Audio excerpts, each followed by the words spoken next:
Breeze topic number 3 says a discussion on the influence of different economic models in Africa and its effect. This takes us back to YouTube again. You guys should be able to see what I'm seeing. This video is titled Guyude Mo. I might be mispronouncing, quote unquote, China in Africa, an African perspective. But we're going to listen to a snippet, so to speak, of it. It's under 5 minutes. So we'll sit back, take this in, and we'll continue the conversation shortly.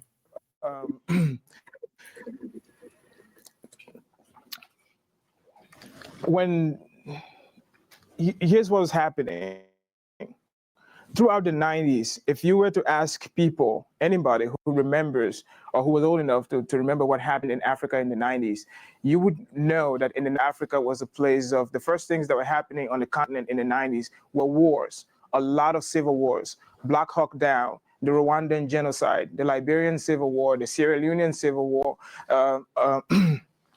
what was called Africa's World War, when Rwanda, Zimbabwe, Uganda fought in the Democratic Republic of Congo with different rebels there. And so with all of these wars happening across the continent, then they precipitated humanitarian disasters. You have huge numbers of internally displaced people, and you have had refugees. I too was a refugee during the war. I finished high school in a refugee camp in Cote d'Ivoire.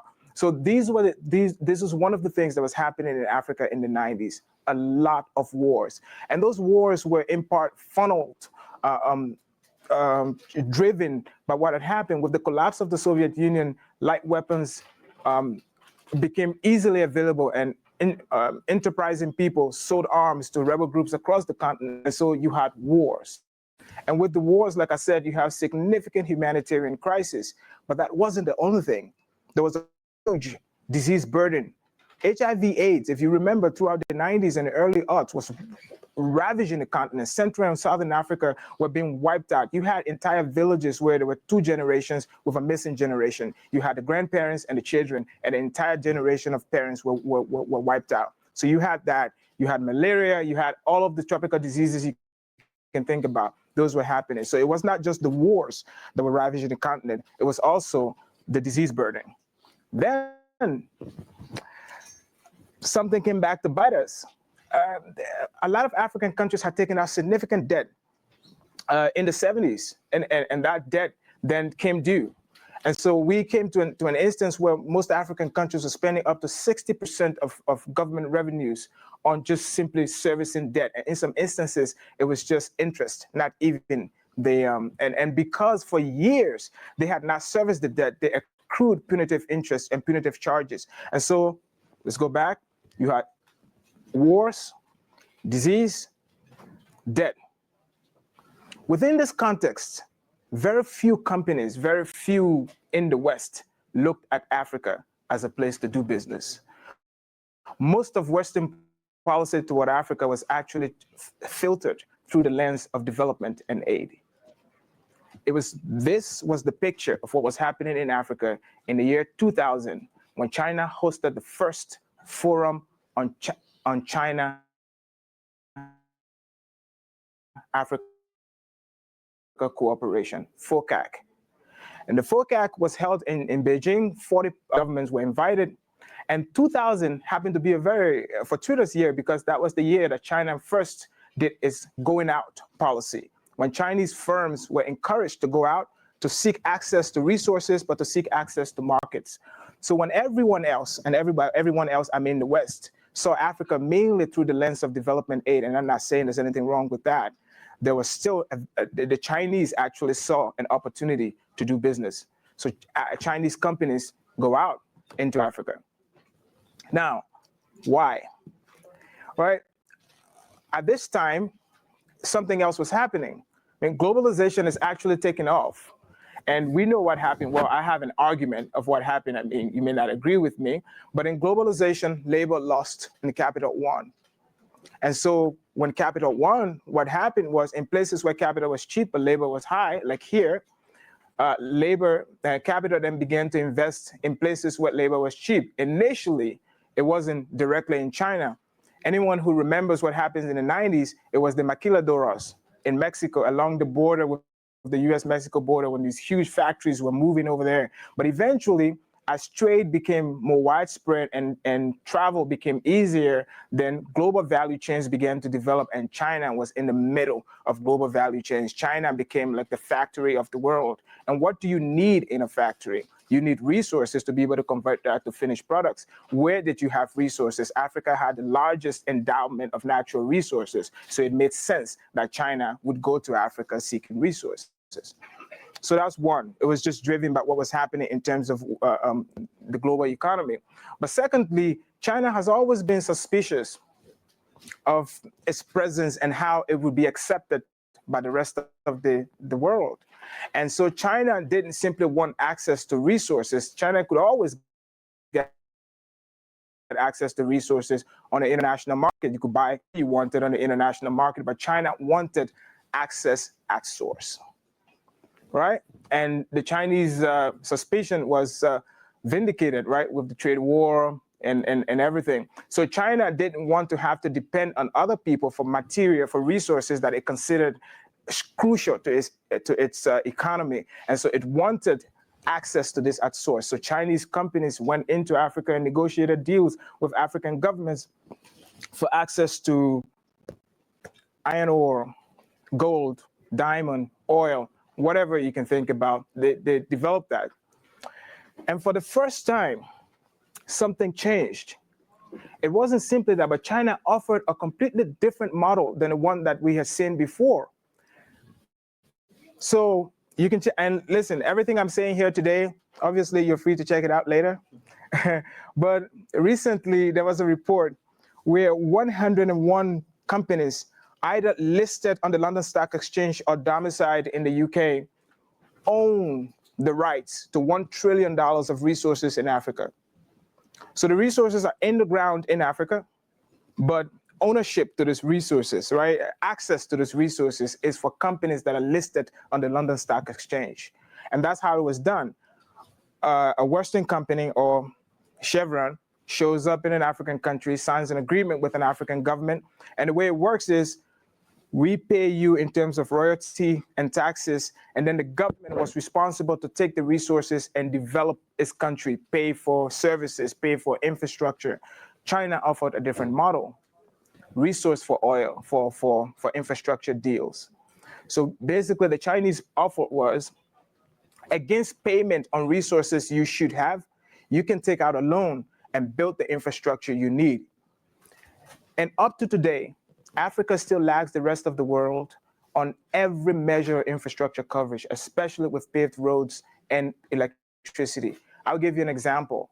And I always like to use this because it tells you how stark it is, that only 43% of the roads in Africa are paved. And 30% of all the paved roads in Africa are in one country, South Africa. That is the scale of the infrastructure gap on the continent. And because in most, especially Africa south of the Sahara, doesn't have the resources, doesn't have the infrastructure on which to be able to build a modern economy. Last year, well, 2017, Africa's total share of global trade was equal to South Korea, which is around 2.93%. This is a continent of about 1 billion. And so when the Chinese show up and for the first time begin to build infrastructure that was not geared on the colonial infrastructure that most African countries inherited. The colonial infrastructure was basically the center and the periphery, and it was intended to take resources from the periphery and take it to the center. Now, in a world where regional value chains and global value chains are becoming prevalent, that's not possible in Africa because the infrastructure was not meant to connect African country to African country. It was meant to connect African country to the hosts, to the colonial, whatever. What China is doing now in terms of the infrastructure that they're building is connecting African cities, African capitals, making it possible for global value chains, regional value chains to develop. So it wasn't as if China showed up in Africa in a vacuum. It was that the relationship that most African countries had, there were things missing from it. It was a bit inadequate. So after the colonial experience, of course, then had Western companies that were coming into African countries and then negotiating. It wasn't now states, it was Western companies. And, I don't know how to say this, but the deals weren't always fair. I'll give you an example. I actually printed it out. The guy in Tanzania, I'm not a big fan, but he's onto something. The Magufuli showed up and accused Barrick Gold. So Acacia Mining, which is a division of Barrick Gold, he accused them of not paying taxes. And eventually he decided to cancel their concession agreement. He said they owed them owed Tanzania billions of dollars. But this is what they, and the reason he raised this was in 2015, between 2010 and 2015, they paid only 8% in taxes and royalties to the government. But between those years, they paid $444 million in dividends to their shareholder while not paying any corporate income tax in Tanzania. And so when he came on, the CEO of Acacia Mining admits that the original mining agreement was not equitable.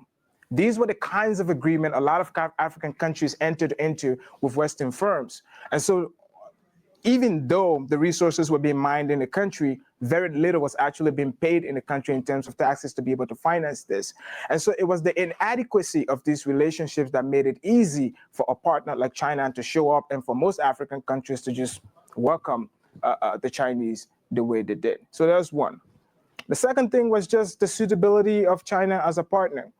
One of the things that is not spoken about in terms of China in Africa is how, with the arrival of the Chinese, even contracts, civil works contracts, building roads, building power plants that are put out in terms of open tender are now increasingly won by the Chinese. And it's not because they're providing low quality works, it's just because the cost of a Chinese company doing the project is significantly lower than the cost of a European company doing the project. And I was saying to him, I was a Minister of Public Works, and one of the projects we did was financed by the African Development Bank. The total cost of the project was around $70 million. That's what we knew for, it was a road project.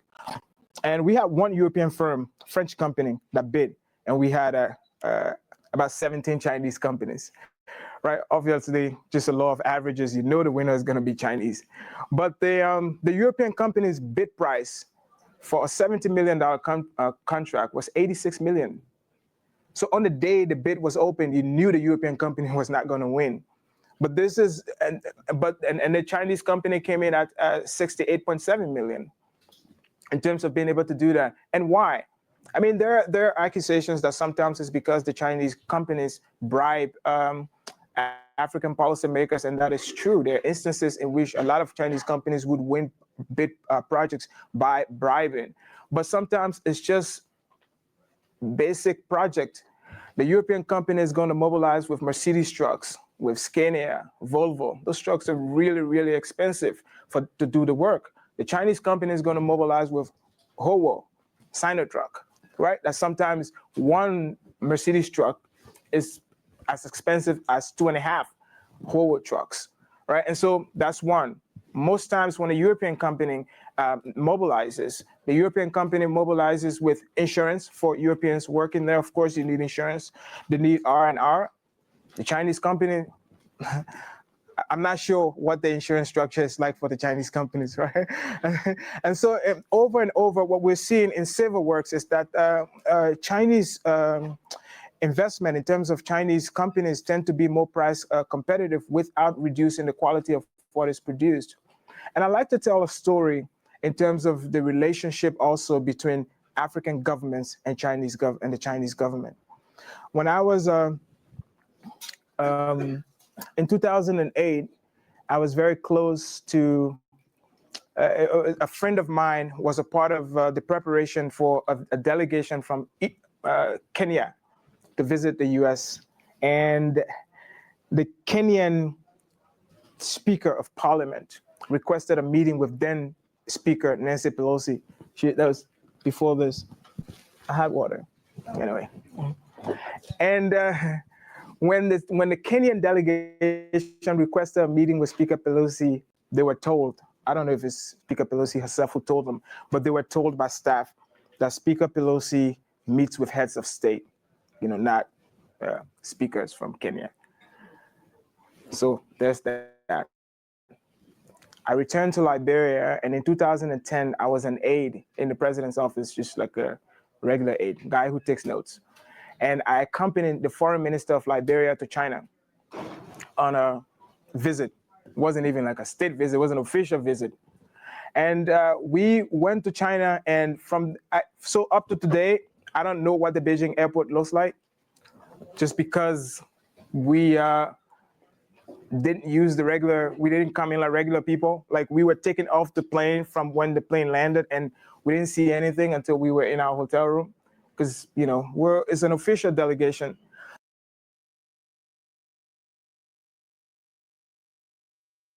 All right, give it a few more seconds to rock. Once again, Shoot the Breeze topic number 3, a discussion on the influence of different economic models in Africa and its effects. So, provide triggers. This was kind of put up here for you. Hopefully, you're still out there checking out what we got going on. But let me start with Jacadero on this one. Jacadero, what are your thoughts on this? What was the question for the prompt of this exactly? Just so I can answer it. A discussion on the influence of a discussion on the influence. All right, economic models in Africa and its effect. Okay. This was a lot, so I hope that I'm able to answer this. But just some takeaways, at least I can at least do that. Some takeaways that he's talking about. So many contracts. It goes a lot of times unsaid and unheard of on how many different, whether it's construction contracting contracts or even private sector contracts go into the continent. And it's always very interesting. And maybe that's one of the things that we have wrong in Africa, is that we have governments like Magufuli was the head of Tanzania at one time, was negotiating a contract with a private construction company, a private gold, I think it was a gold company. That's crazy. Like, why? Why would he need to be doing that? Why? Like, in Africa, sometimes our leaders have way too much time to involve themselves into things that it's like, why don't you have somebody going after that? Why haven't you delegated that power to somebody else? As much as I don't like on how Nancy Pelosi was saying to the Kenyan delegation, I only meet with heads of state. Well, stupid bitch, old bitch. Maybe, and let me take another dig at her. Maybe because of how much of a bitch you are, Nancy, is why your husband was beaten with a hammer, huh? Maybe because that's why, the way that you act. Anyways, I had to get my licks in, but I also at the same time can't fault her for thinking that, because the pattern is what she's used to. Maybe, just maybe, she's used to saying like, oh, hey, like the only time that I meet with Africans is their heads of state, even though I've never been the president of this country, even though that this country has never recognized a woman to be its head of state. But I need to meet with heads of state from your continent, because that's how I look at you guys. So, and then, back to my thing about the economic power in Africa. Like, why would it be centralized to the head of state? That's so stupid. It's so stupid to hear that Magufuli was even negotiating a gold Why? Like, why? Why?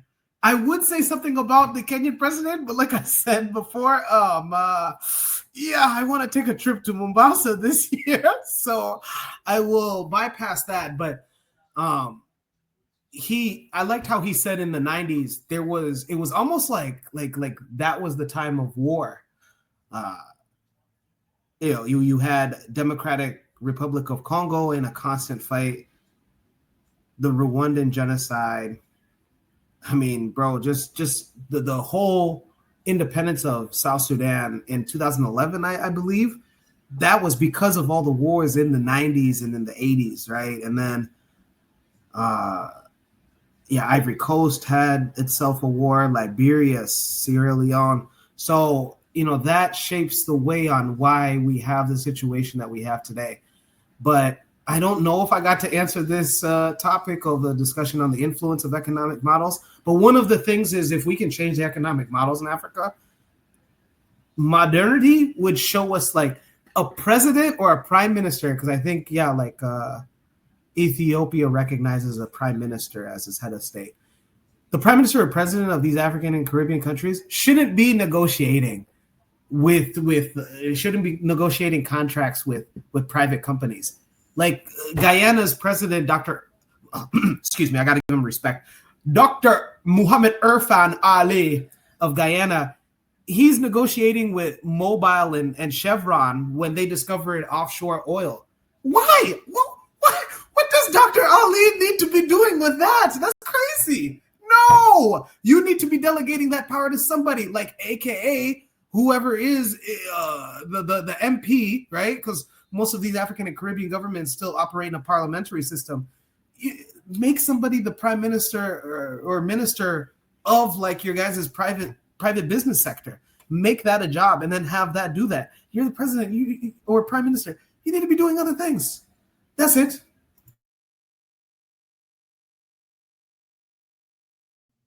Jacadero with the good energy.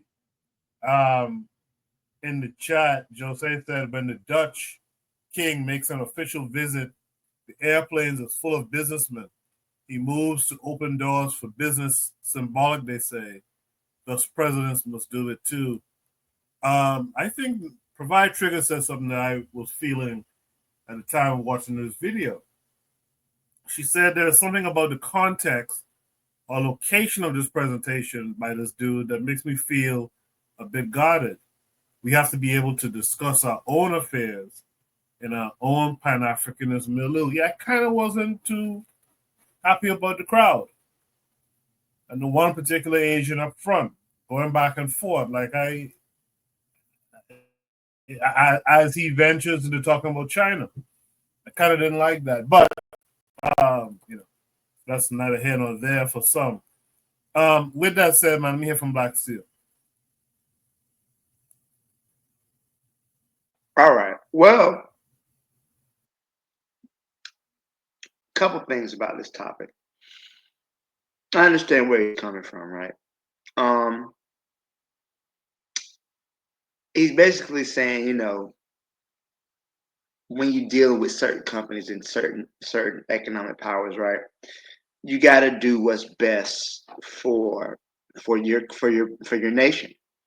If the Chinese offer better contracts, and if they're able to have more equity, I remember it wasn't the British visited some country, offered to build a prison.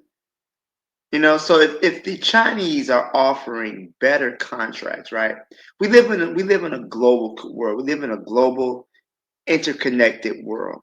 So if you're going to be able to compete on the world stage, you're going to have to, negotiate with with the rest of the world.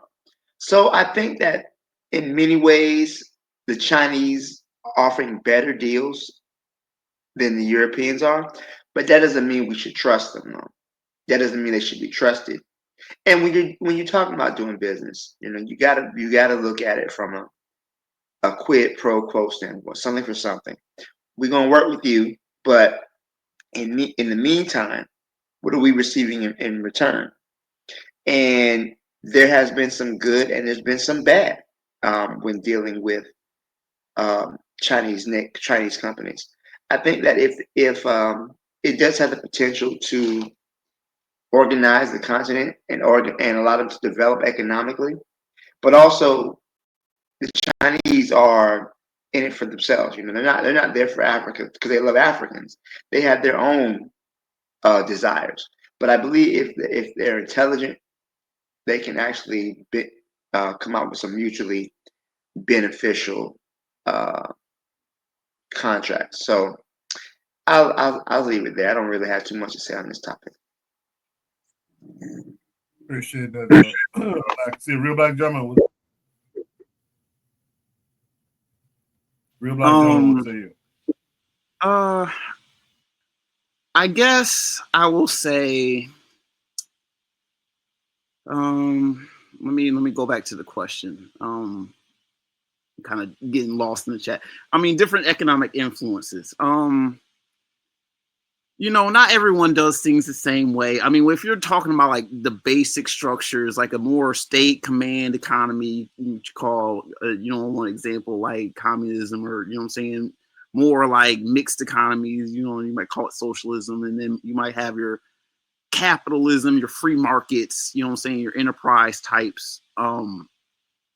Different nations, when they colonized Africa, had different national imperatives, in the way that they were trying to fund their own nations influenced how they colonized, Africa.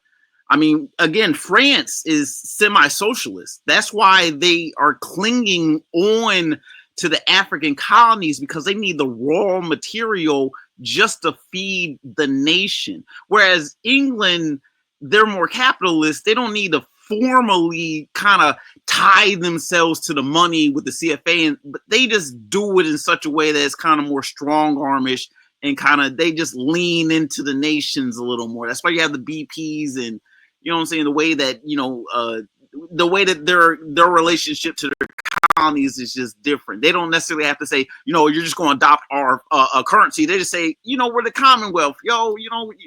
We'll break something off with you, even though it's still very heavy-handed and it's still very uneven. Different countries, do things differently because it's based on their own national interests. So I think that, what winds up happening is that, when we talk about the effect, the way that the Francophone countries are rebelling against France is different than how the Anglo nations, they contend with England. It's not the same. There's definitely differences, even though France and England are part of the EU. Well, England, Britain isn't part of the EU. They actually left the EU. But they're right next to each other, even though they might have strong antagonistic, strong competitive natures about themselves as nations, because, they naturally work with each other because they're right next to each other. They're going to talk to each other because they're right next to each other. They're going to, and it's just a sense of you see it as good cop, bad cop, in aspects. The Africa isn't in a vacuum. The way that a nation is going to engage with another nation is going to be made pretty self-evident, and other nations are going to act accordingly to try to draw a contrast, to kind of say, oh, we're not like them. We do things a little differently. Maybe a little give and take. I know in Portugal, I know there's a lot of people who leave Africa and go to Portugal. The way that Portugal has its colonies, it's more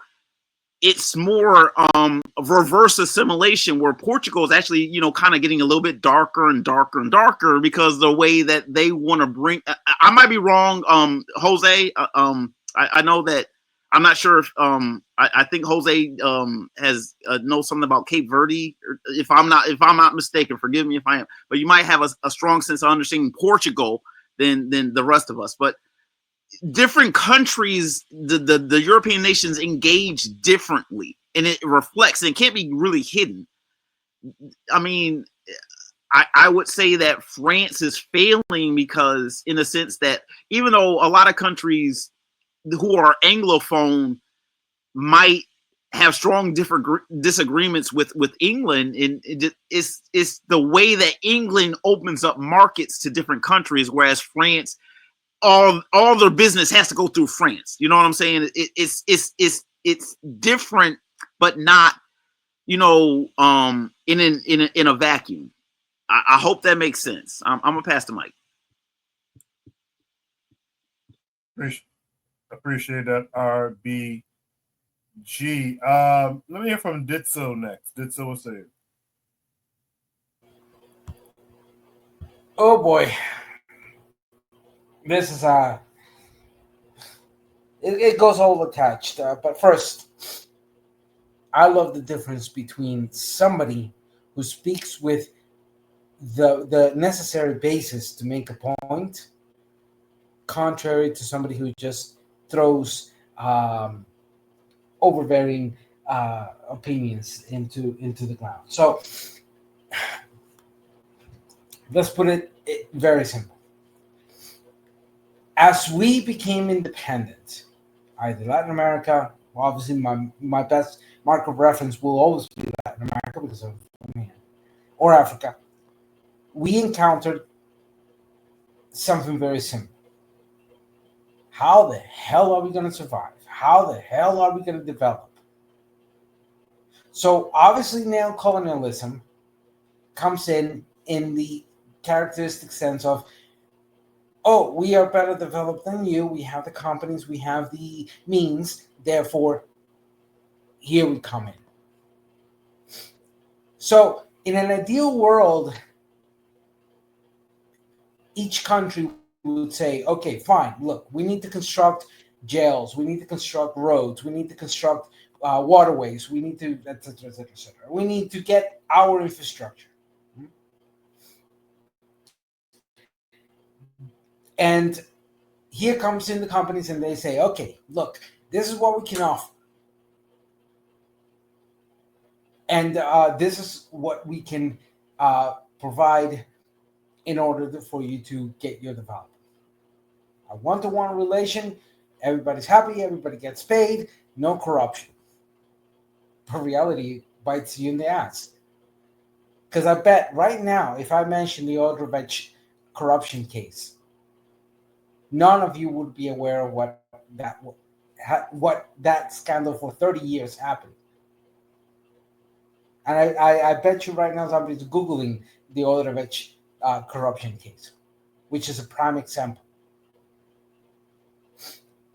The problem with economic systems that are dependent on cooperation is not in itself the issue of cooperation as is.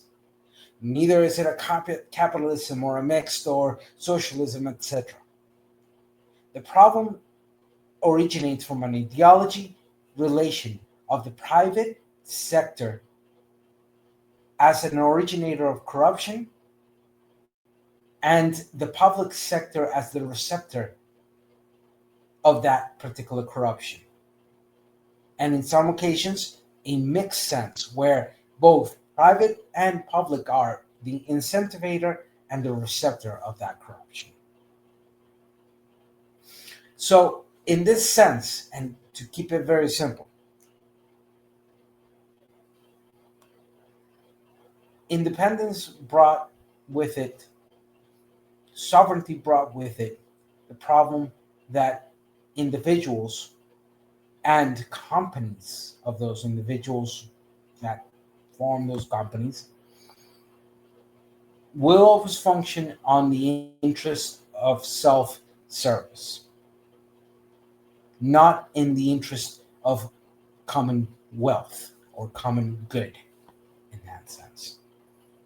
Whilst those in the position of administrative, institutionalized governance, some are there for the commonwealth, but the majority are there also for the self-service interest. So how do we fix this? How do we progress from that? Well, we do need strong judicial systems, independent, that are able to capture and investigate and prosecute and persecute those who are committing those corruption, self-service interest actions. So the problem is, how do we ensure that when cooperation becomes a reality, It is not for the exploitation, but for the benefit of that commonwealth. And the best answer is we need to fortify judicial systems. We need to fortify our internal laws. We need to ensure that those laws are adequately enforced. And that pipe dream of efficiency may never be reached because at the end we're dealing with humans, and humans are corrupt.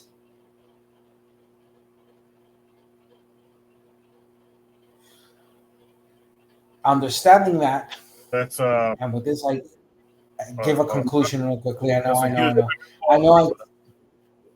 I extend myself sometimes in that sense. The question is not whether it's an ism or capitalism, socialism, etc. an adequate system. The question is, when that system is in place, how do you ensure that its efficiency and efficacy is what is manifested in reality?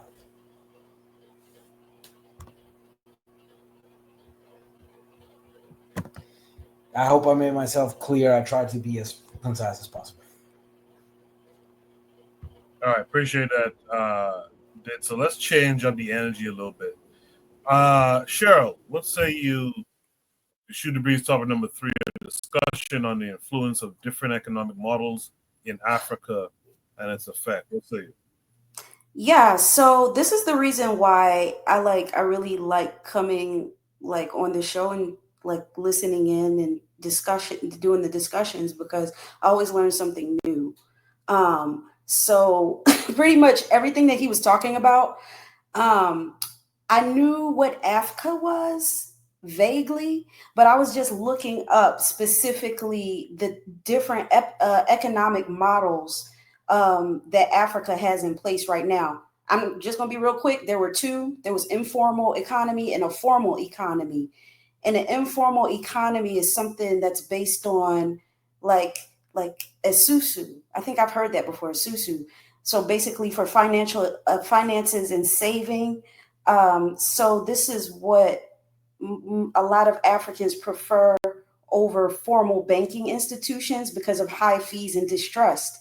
And when I heard that distrust part, I'm thinking maybe that distrust is coming from the formal economy, which focuses on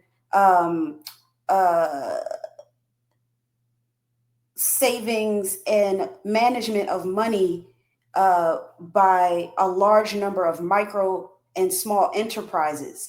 And when they say small enterprises, immediately I'm thinking, okay, it might be some small African enterprises, but they're probably more foreign small enterprises. And I think just based off of my limited knowledge of what's going on, I think that would be more detrimental for Africa than an informal economy, because you're having things like, I could be wrong, like a susu, like these informal ways of saving money as opposed to trusting foreigners. It seems like a better move. Now, that might not be the best thing, but it seems better than having a large number of small enterprises who you don't know where they're coming from. They could be foreign. That could be China. I saw something in the news about how China was, they have a lot of workers in China, right? And a lot of Chinese workers in different African countries laying infrastructure. They're laying roads, they're making buildings, doing all of this. And all in the midst of that, they're having children with the African women there. And the main thing I'm thinking about is anchor babies. They're like, I'm thinking, okay, that's what immediately my mind goes to. They creating these anchor babies, they laying them down, these little mixed, little half Chinese little kids, so that when they grow up, I don't know who they're going to be loyal to, but all it takes is a couple of Chinese nationals with a lot of money coming in and saying that they're going to support them, for them to say, oh, well, this person is of half Chinese, so we can have access to their land. I mean, these type of things happen throughout history. So I'm just thinking about just taking it back to that informal economy, and that formal economy, maybe that's the division that you have. And maybe that's something that he mentioned too, about that. But maybe that's something that's that people on the continent are kind of torn between. So I thought that was very interesting. I'd like to know anybody's thoughts on that. Well, before we throw it to everyone, let me and thank you for that, Sister Cheryl. Let me hear from MG2 next. MG2 would say. My gosh, you guys just got me. I am so happy listening to you guys. Cheryl, I could listen to you all day. I mean, the points are so like right on. I'm just like I said, I'm just like beaming because of you guys. The thing is, when you're looking at economic models and I'm glad you brought this up, Cheryl, in terms of formal and informal. Susus are it's an African concept. We've been doing that before there were Europeans on the planet, in terms of our investing in our own and actually helping each other build as we invest in each other. The thing is, when you have to, it's all about frame of reference. When the formality, or what they would call, quote unquote, in English terms, formal, becomes something that is a foreign concept, as you said, these different enterprises, that tells you that our frame of reference, even from its beginning, is skewed. Susus and other forms of African economic models that date back to the dawn of time should be the formality. That should be formal. But because of colonization, indoctrination, again, the language I'm even speaking, we've turned things we've turned things upside down, where what is determined standardized or formal as a quote unquote normalized frame of reference is actually a foreign concept, just like the language I'm speaking. But we've actually it became our frame of reference. That's why when I hear different statistics in terms of US GDP, I always like to preference it in terms of their dollar or their GDP. I always say that because it all comes down to frame of reference. And unfortunately, the entire globe's frame of reference is centered upon, quote unquote, I love to use that term, Western economic models. Because of the fact that every currency and every economy on the globe, with the small exceptions of some around that have not interfaced, they are all nothing more than a derivative of US treasuries, or I should say westernized economic models. And that's the unfortunate aspect. It is something, of course, that is a product of colonization for centuries. It's a product of war. It's a product of manipulation, a product of coups, you name it. But irrespective, it still lasts. Okay, it's still there. No matter what currency on the planet, everyone says the value of my currency is X amount of dollars. Therefore, you are a derivative of someone else's frame of reference. That's irrefutable fact. I trade currency. Been trading markets since 1986. So that's something I can tell you in a heartbeat. One of the things is there was a movie that came out. Again, it's about what do you do with what you have. Okay, irrespective of what frame of reference that you're using, what do you do with that in order to wean yourself off that frame of reference so you could develop your economies for yourselves? We're looking, and a good brother brought up a lot about China. And of course, we've been hearing the term de-dollarization. I did like a whole series on de-dollarization on another channel in terms of showing folks exactly what true de-dollarization is. The thing is, when you're dealing with some of these other countries, they're using that frame of reference of Western treasuries, i.e. that hegemon. They're using that in order for them to wean themselves off of that model to develop their own models in a modern context. That's why you have different nations, and how they interface with Africa, how they interface with other, Europe. It doesn't matter. But they're using, i.e. the westernized quote unquote dollar system in order to create their own mechanism. So therefore, whether it's a parallel or competing or whatever, they're doing something that they're saying, we're using somebody else as a weapon, a lesson, or a tool, so we could go ahead and use us as that frame of reference everyone needs. China's at the forefront right now, or I should say BRICS Bank or whatever you want to call it, they're at the forefront of someone trying to do that. When my brother brought up about Africa and the resources, economic models, no matter where you go, even from ancient times, what you do is you get natural resource, you industrialize that natural resource, then you commoditize the product, and then you franchise the organization. Other folks have a different way of doing it. Of course, Europeans, okay, and Arabs and all those that are conquerors, they use the term of conquering, exploitation, war, and and colonization to make that model happen. Some nations don't do that, or some nations might go with the carrot, like China and others, where others go with the stick. Irrespective of that, they're still using it for their benefit and not yours. Clearly, I mean, if you see, even in terms of dollar GDP, you're seeing in terms of why Africa only has 43% of paved roads, as my brother said so very well. The thing is again, you get natural resource. Well, of course, Africa has natural resource. Kazakhstan has natural. It doesn't matter where you go. You industrialize it. You turn it into something. For instance, you get a bunch of cows, put them down there in Brazil. What are you going to do with them? You're going to industrialize it. You turn them into hamburgers. Then you go ahead and you take that and you commoditize it, and you get some golden arches up there and say, we're McDonald's. Then you franchise the organization and say 10 billion served. That is no different than anyone else, whether it's China going in to get coltan, and now all of a sudden you have an iPod or an iPhone. Doesn't matter. The same model exists no matter where it is. It's been there for ancient times. The thing is how you go about doing it, and what do you do in order to go ahead and put it underneath your roof and not someone else's roof. Unfortunately, Africans globally, it's not something that's only specific to the African continent or Caribbean. I'm talking Black folks on this planet, all of us. We're all subjected to this situation.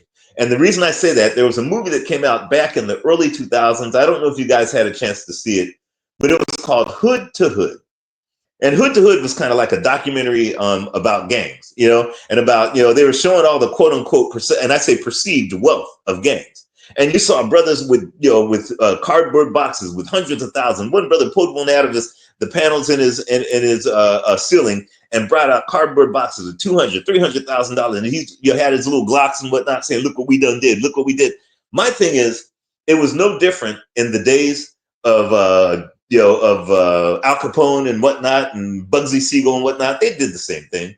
The only difference is, what did they do? What infrastructures did they build? And how did they end up controlling societies back then? Whereas you have the same brothers doing the same thing there, whether it's Hood to Hood or whether you have Kevin Hart and Will Smith. It's what are we doing with what is, it's the same thing, but we're doing something different. So therefore, we're subjected to other economic models and not developing our own. Clearly, if you see what happened back in the day, you had your gangsters, doesn't matter what it is. They have used that in order to carve out a form of their own economic model to where they're controlling societies. Clearly they are. Otherwise, you wouldn't have a Rudy Giuliani or a Donald Trump or even a Joe Biden. Clearly, somebody has done something in order to bring where you're subjected to modern day effects of what someone did back then. Clearly, no doubt about it, we are doing the same thing, because we are very reactionary, no doubt about it. But clearly the results are not the same. And this is not just, saying something in the year 2000 of a movie called Hood to Hood. We could go back centuries. Okay, you name a point in time where we have had resource, we had had the ability to commoditize and industrialize and also franchise. And, you see the evidence, we would not be having this conversation. So the thing is, or at least the conversation would be different. The thing is I always base everything to a movie I keep, and I said it on this channel and many other channels, even the ones that I'm, that I try to present. There's a movie that came out in 1975 called Man Friday. I'll never forget sitting there watching it. And I said, that's going to be the new model of the world, and how the world will carve out its own niche, no matter who you are, whether it's countries, whether it's religions, whether it's, ethnicities. Everyone's going to use that economic model to carve out their own niche in order to control themselves and be in charge of their own destiny. It was a movie that was written for Black folks to specifically use that as a model, but everyone else has used it but African people globally. Clearly, again, we wouldn't have this conversation. Man Friday was not just an economic movie. It had nothing really to do with economics, but it was written in order to say, how do you use someone else's culture to make them destroy themselves so your culture will win in the end. That's the whole movie. That's the whole gist of the movie. Other foreign ministers back in '75 have watched that movie. I'll never forget this, because I remember there was a diplomat from Russia that actually was like, oh, this is, we don't have to use this. We saw one in India. We saw one in Japan. That's why Japan was so, they actually went to their renaissance in the 80s when they were doing a lot of manufacturing, what you see China doing now. Japan lost the ball. China may lose the ball. Who knows it? We saw Korea do it. Back then, diplomats were forced to watch this. And this movie was why you see China getting ahead now. Why dang near every phone literally has Korean technology. Why India is, probably going to be the breadbasket of the world, especially when it comes to rice and other commodities. Why you see one of the largest meat industries are two racist, hardcore Bolsonaro sycophants out of Brazil. Why Russia is one of the, irrespective of sanctions, they're able to go ahead and continue a quote unquote special military operation. And other than China, have a military that's more competitive than the United States, especially if you saw what happened with China the other day in their military parade. I mean, they used the Man Friday model of a movie that came out that was specifically for African people, but African people neglected to go ahead and use that. Clearly, as we say, look at where we're at today in comparison to others. So the thing is, when you're talking economic models, it's very simple. Okay, I mean, it's so simple it hurts. Anything you want to do, you can actually get it done as a collective, or as I say, individual collectivist and not collective individualist, which is what we have, that's the doctrine, unfortunately, we've subscribed to, whereas these other nations have subscribed to individual collectivism. And clearly that model has worked for them, especially when it comes to GDP in terms of dollar GDP. There's very simple things. All economic models, especially modern day models, consist of very simple concepts: banking, payment, credit, insurance, investment, and publishing. And the supply chains wrap everything around. Okay, it's how you go ahead and control that and not be controlled by others in that aspect. Of course, the westernized or the Anglo or the whatever you want to call their society, European society, they control all of it: banking, payment, credit, insurance, investment, publishing, and all the supply chains. As of now, you've got other nations that are starting to control that for themselves. And we know who's at the forefront. Of course, it's China, BRICS, or whatever you want to call that. The thing is as African people, and especially on the continent, who have the resource, there should never be a thing called a resource curse, which is what they're talking about. Oh, you have all these resources, you're cursed. That's idiotic. Okay, or that movie Idiocracy.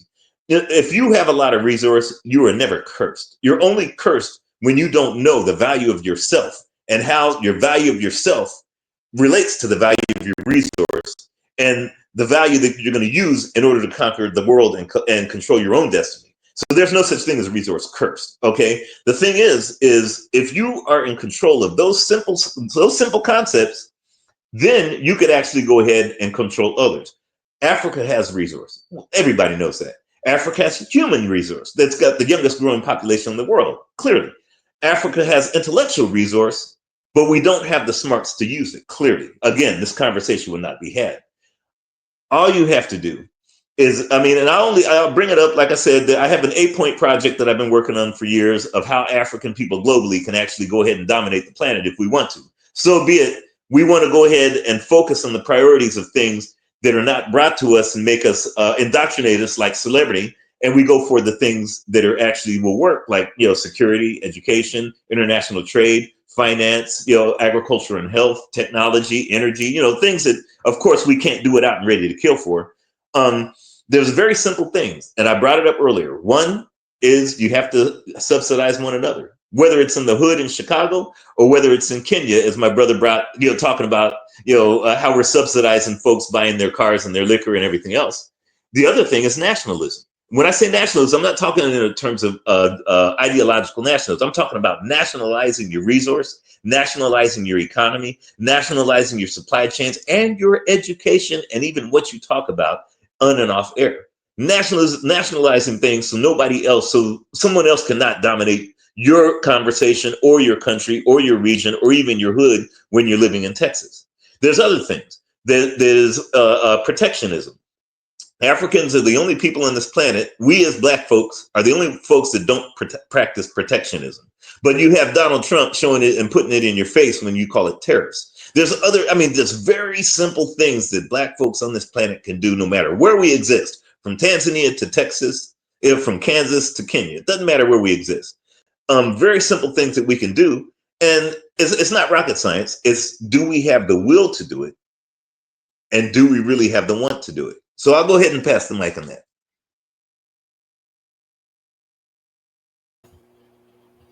Appreciate that, MG, too. Is the floor open? Yeah, or go not ahead. yet? So quickly. Okay, so a couple things. Sister mentioned about formal and informal economies. Currently, throughout the world, the majority constitutional republics have formal and informal economies in a very simple terms. Formal economy refers to, for example, Mr. X gets a contract on XYZ company, and they receive a contract. Within that contract is stipulated all the necessary, how much they're going to get paid, what is their insurance like, what are the hours like, etc., etc., etc., etc.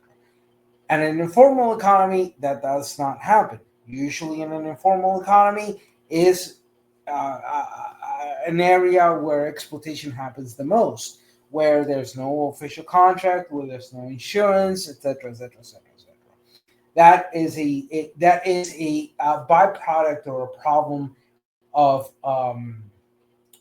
mixed economies in many senses, especially and particularly like the brother said before, where you have something that I want to add into his comment. If we go to the most broadest sense of all economic models out there today, either Keynesian model or a free market model or etc.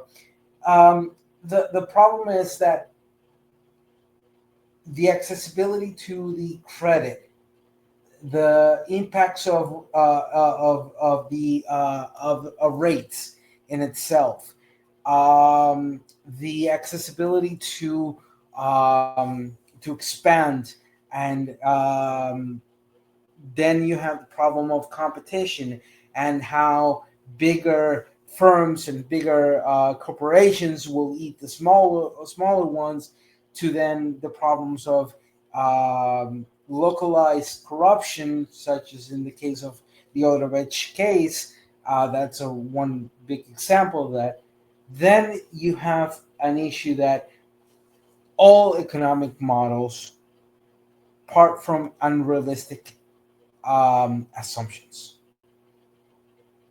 So at the end, you may have great models explaining how supply and demand works, what are the reactionary aspects of that, how what the difference between the command economies, which aka nationalization, versus a free market impacts on local as well as on national levels economies, etc., etc., etc.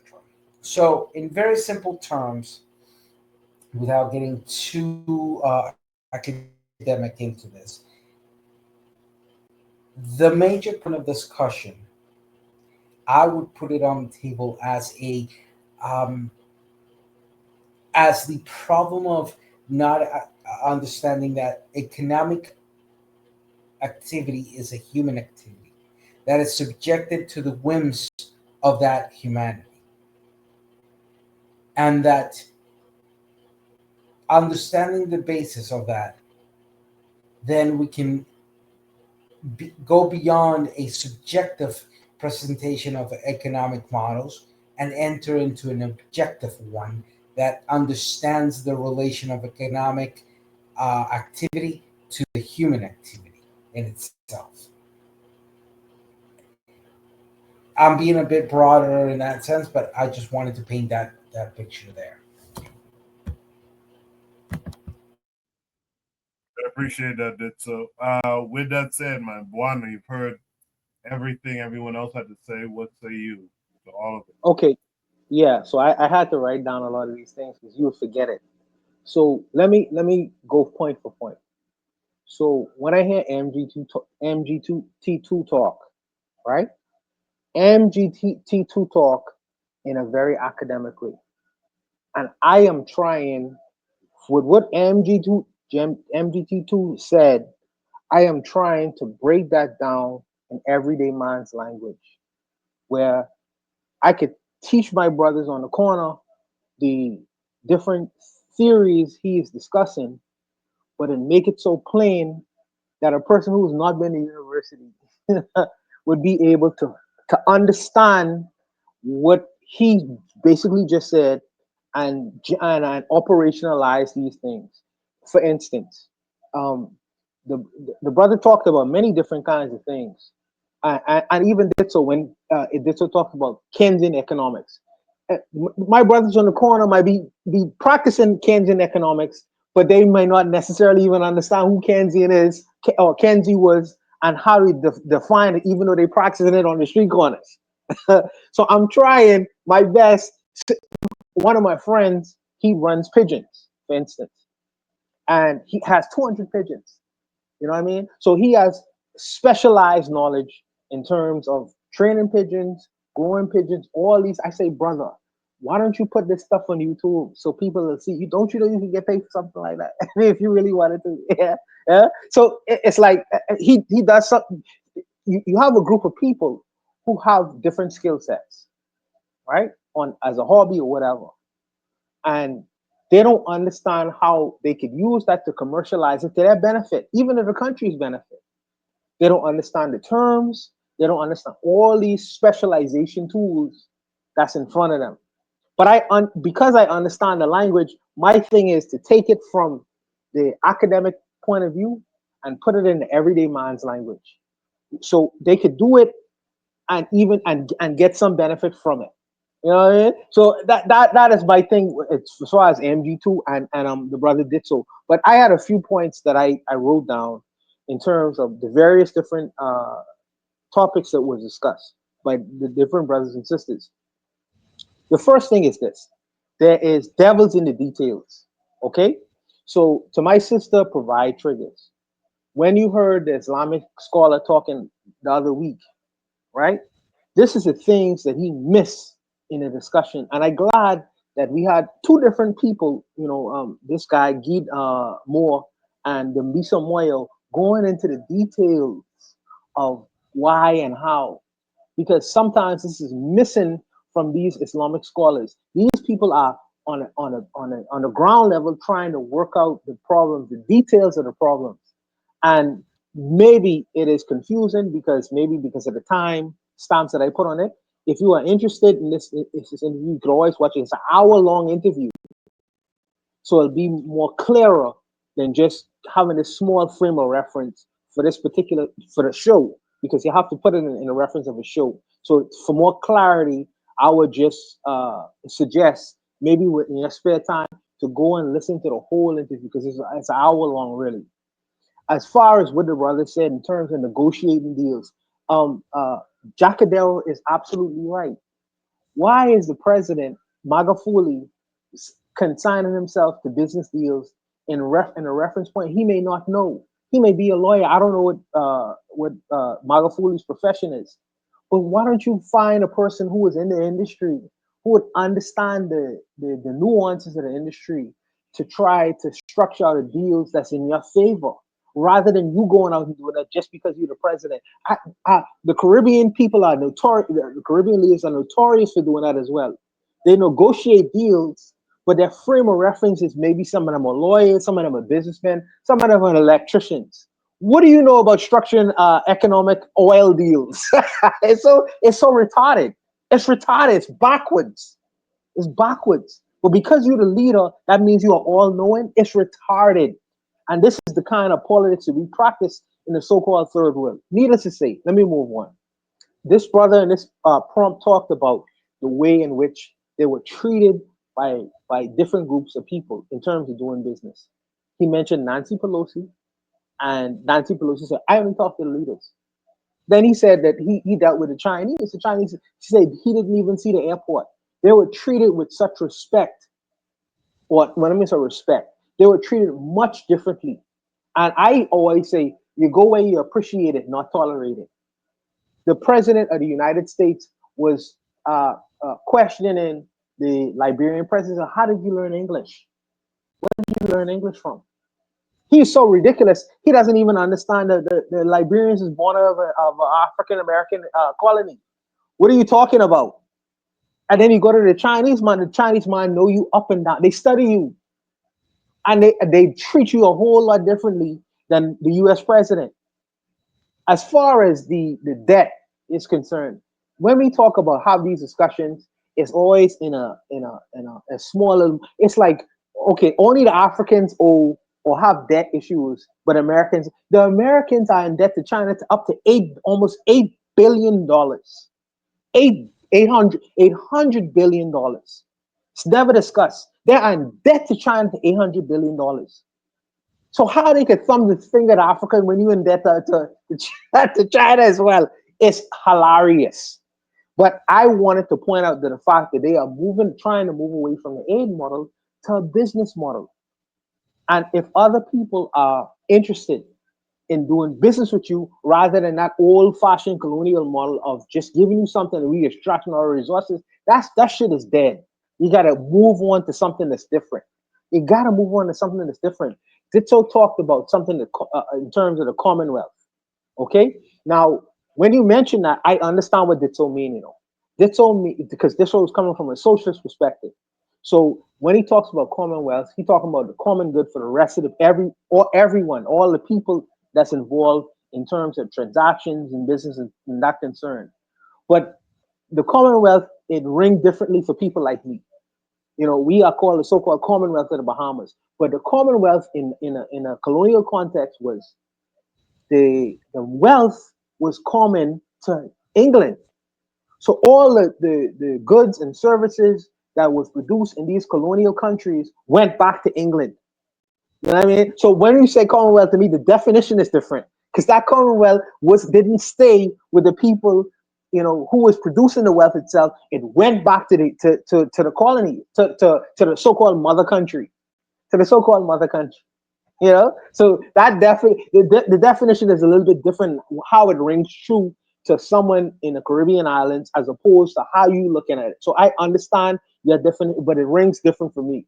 You know, as far as the sister was talking about local and formal and informal economies. I know ASU. ASU was practiced in the Bahamas. But when you're talking about the global economy, I don't necessarily know if you could practice ASU in terms of dealing with the global economy. I don't think that you could do. Now, MD2 could correct me to see how that's workable, but I don't necessarily see that structure would be workable in terms of when you're dealing with other countries in that context. Locally, yes, but globally, I don't see it. So you have to be, maybe you have someone that have to break that down for me a little bit better. But I think that the structure of the economy has to be a little bit different. It has to be a little bit different. But I am glad that the brother talked about the Mad Friday and hood to hood and all that good stuff. And my issue is trying to break that down to the common regular man to make him understand the international economic models that he's actually practicing, but he doesn't necessarily know how to define. You know, but he's still practicing it. He's still practicing Keynesian economics, but he ain't gonna say it's Keynesian economics. He says, I just do it the way I do it. You know, so this is the on a street level. This is the way to take these economic theoretical models and bring it down to a level where everyday man could understand it, flow with it, and use it to their advantage. You know, but that's what I really wanted to really say on these particular topics. I'll leave it there. I'm sorry for interrupting. Can I do this for you? Because all my economic models I got from the street. I used to deal drugs. I used to sell things. I was a hustler. And of course, I went to college for other things, architectural degree, the whole 9 yards. But it was the street that taught me. What I'll do is on the Marcus Garvey 3 channel, because I don't want to take up too much time here. I will do a video specifically for you on how to simplify it for folks on the street. Because that's, I got like most of my brothers did like, over 20, 30, 40 years in prison. So, and we all lived, we were definitely in the streets, but, I could make it easier for you and how to use that model for international, because you will win by using these simple, very simplistic models. So I'll put that, you can either contact me directly or I'll do a video specifically tailored for you. Oh, I appreciate that. Just put your email in the chat. Put your email in the chat. I'll get with you. Hold on there for a quick second. Right. I just want to say something real quickly. The illegal drug trade for the past 65 years is a clear example of an informal economy that is standardized worldwide and that has been applicable through a I'll just say through the ANCAP model of economy, of zero intervention of state or legal or any form of intervention of a formal system into it.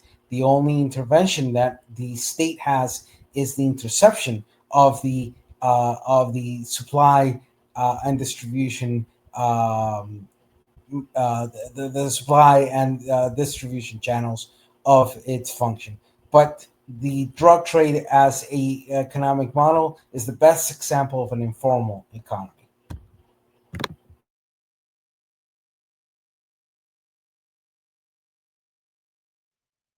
All right. Is there any other last thoughts on this prompt? All right. In the chat, provide triggers for evolution says, Buana, I agree that we have learned different aspects of African economics this evening. However, I wouldn't negate what Bolson had to share just because he is Muslim. There's much to learn. There's much to learn from the totality of the human, I guess, experiment on knowledge-based spectrum. The female economist presented earlier did not impress me that much, to be frank. So I'll let Buana respond to provide triggers, since these last two topics were kind of in response to something she had posted a couple weeks ago. Yeah, sure. So I would only say that it's a 4-minute video. I would just suggest maybe you could, if you are interested, don't just leave it to what I showed, because it might be my inadequacy and present a good kind of prompt. So read some of her books. Listen to a longer lecture so she could maybe elucidate or maybe go into more detail in what she's talking about. I don't want you to come to any kind of conclusion on a 4-minute video. So maybe look more into it and then see where you are there. But because it may be because I didn't present a good enough video, so I would just suggest maybe look more into a lot more of her discussions and then conclude. Don't rely on my inadequacy of providing the best video that I can provide, man. I just wanted to show that there are there are African people who are trying to solve their problems in a context where we appreciate the foreign, and I'm judging a Muslim brother. We appreciate the foreign advice, but I believe that the best solutions start from self. The best solutions. I'm not saying you shouldn't disregard good information from other quarters. I'm just saying that the best solution sometimes start from self. That's all I would say. I'll leave it there. All right, before we all leave, man, let's do our weekly shout outs. If there's no last thoughts on that prompt, let's shout out the positive things we've seen this week in the African world or our personal lives. Jackador, let's start with you. What would you like to shout out this week? Yeah. First, got a few shout outs. First shout out to the Gen Z of Nepal. Whooping ass, belt to ass, whooping that ass. It's exactly how you handle corrupt politicians. African Gen Z, Caribbean Gen Z, Black American Gen Z, grab that corrupt politician, grab that corrupt priest or pastor, grab that corrupt imam, and whoop ass, belt to ass, whoop that ass. How they say it in Hustle and Flow, whoop that trick, whoop that trick. Second shout out definitely goes out to the shooter. I mean, that motherfucker had aim. God damn. Woo! Good fucking job. Good job. Good job. Good job. Good job. If he was aiming between the eyes, I mean, he missed, but either way, you got him. Hey, how did Obama say when he got Saddam Hussein? Ladies and gentlemen of America, we got him. That's exactly what I was saying too. Hey, good job, shooter. What's your name, Mr. Robinson? Good fucking job. Good fucking job. I love it. I love it. And then last but not least, I'm from Omaha, Nebraska. We're about to watch Bud Crawford of Omaha, Nebraska whoop the shit out of the Mexican. Hey, paisa, huh? You about to get whooped by a Mexican. So, me gusta mucho, Omaha, Nebraska, and I represent the Empowerment Network. We are your consultants, favorite consultant, putting on for the Black community in Omaha, but we partner with sister cities as well, so Oklahoma, Houston, Texas, Little Rock, Arkansas, Memphis, Tennessee, Cincinnati, Ohio, Minneapolis, Minnesota, and Des Moines, Iowa, and everywhere outside and in between. Again, that's the Empowerment Network. That's the Empowerment Network, empoweromaha.com. Every year we have a Rebuilding the Village conference. 2 years ago, we had Magic Johnson. That's right, Magic Johnson. Yeah, he hasn't died from HIV. That's right. We had him as a keynote speaker, and we can have you. We can have you there. So come on down. Come on over, get with us, and that's it. Appreciate that, Jacadero. Jacadero, if you're available next week, and it'll be great if you could cover for me. But we'll talk during the week. Black Steel, what would you like to shout out this week? You know, it's been a long, long week, but I would say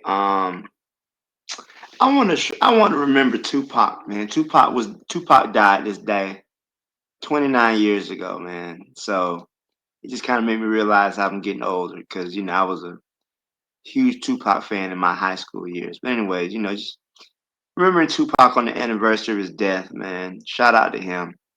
He's only 25 when he passed, but he still contributed so much. So that's my only shout out to that.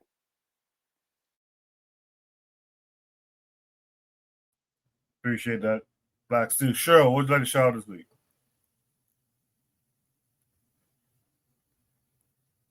Yeah, so wasn't this didn't happen this past week. It was a while ago, but there was a brother from Philly who organized a group of kids and took them to Ghana and took them there just to learn about their heritage, to learn about their culture over there, and also to learn a couple of trades. So I thought that was pretty cool. And I was just thinking, like, maybe, you know, if we could have more things like that, we could kind of counteract some of this or a lot of this propaganda that they have out here. So, I mean, I thought that was pretty cool. Like, I just made me wish I was, you know, they had something like that when I was younger. So I thought that was awesome. Appreciate that, Sister Cheryl. Afro-Native World in chat says beautiful. With that said, let's hear from RBG, Real Black Gentleman. What say you? What's up? I'm gonna give a shout out to my sister. She just gave birth to her first daughter, her fifth child yesterday. So like, I want to give a shout out to my sister, real. She out there doing it. You know what I'm saying? Out there doing it. You know what I'm saying? Bringing forth life. You know what I'm saying? I gotta love it. You know what I'm saying? I gotta love it. It's integral. So I gotta give a shout out to my sister. You know what I'm saying? Healthy little baby girl. Yes, and congrats to you as well, Uncle. Thanks for sharing that with us. MG2 came back to give a shout out. MG2, what would you like to shout out? First off, I got to give a shout out to you guys because hopefully, you know, with what we learned tonight, we can apply everything because it doesn't take long for us to take over this planet as African people. Hopefully. Another shout out, and I got to reflect the comments of my brother previously. To take a 200-yard shot and hit somebody like that, I mean, that is like next level stuff. Especially Yes, sir. Yes, sir. Let's go. I'm sitting here saying, whoever did that, I just want to, I want to put some money on his book so I could get some lessons so I could be a good sniper. I mean, my goodness. But other than that, you know, I'm just saying, I'm taking a shout out for African people overall. Because if we really wanted whatever we want in this planet, I know we could get it. You know, I believe in us without a doubt. So I'll go ahead and pass the mic. Appreciate that, MG2. Thanks for coming back to give us that shout out. Last but not least, Buano, what was your shout out this week? First of all, let me say shout out to Jacadero. I like the young energy, the young people. Her and my sister, you know, they're a little bit different. I don't know what you call them, generation what? I don't know what you call them, but millennials. Yeah, I like the millennials. The millennials make me laugh sometimes, but I love them. You know, so shout out to the brothers and sisters, all my good millennials out there. You know, holding down the fort. You know, I love them. I love y'all, man. Y'all are great people. Great people. Y'all gonna change this world. Shout out to that DEI bullet. You know, the DEI bullet. The throat is just as good. Yeah, the throat is just as good as the head. But I mean, the throat did the work. So shout out to that DEI bullet.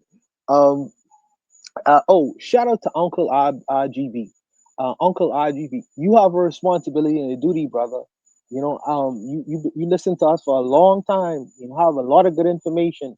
So that little sister who's coming into the world, you appreciate her, you congratulate her, but you have a duty to train her to be the best Black sister possible, African sister possible, and hopefully she'll be able to be one of the people to change this world. So you have a duty. So shout out to you and your duty and your obligation to make sure that she understands this world and she is a competitor. And she is a competitor in this world. So shout out to you and your responsibilities. You know, but for the rest of the chat, shout out to all my great brothers and sisters who contributed tonight. I've learned many things from Dipso and MG2 and Jackson, all the brothers and sisters who came on and contributed. I've learned many things in terms of how we think and how we look at the world, and we may look at it differently, but this world will be a better place if we start to operationalize a lot of the things that we talk about. So your obligation is to try to be your best self, you know. But shout out to all the brothers and sisters who, whether you are listening or you are contributing with words, you know, shout out to all the brothers and sisters. Yes, indeed, man. Shout out to everyone who participated tonight, both on the panel and in the chat. Shout out to anyone who donated to the cause during the week. And shout out to anyone who wasn't a Umar Johnson these past couple of days. So with that said, we should be back next Saturday, episode 212. Let's see who pulls it off. You guys vote on the poll. Is it Canelo or is it Crawford tonight, man? We're gonna end probably just in time to see the beginning of that fight. Again, see you guys next week, man. You guys be good. Peace.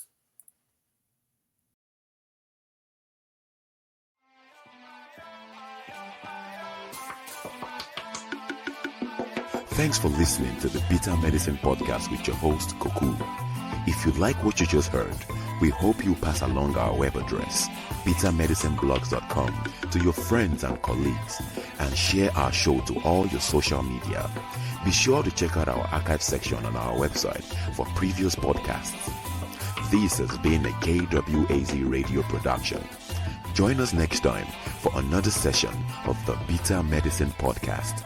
Follow us on Facebook at Bitter Medicine Show, Twitter, Bitter Meds, Tumblr, Bitter Meds, Instagram, Bitter Medicine.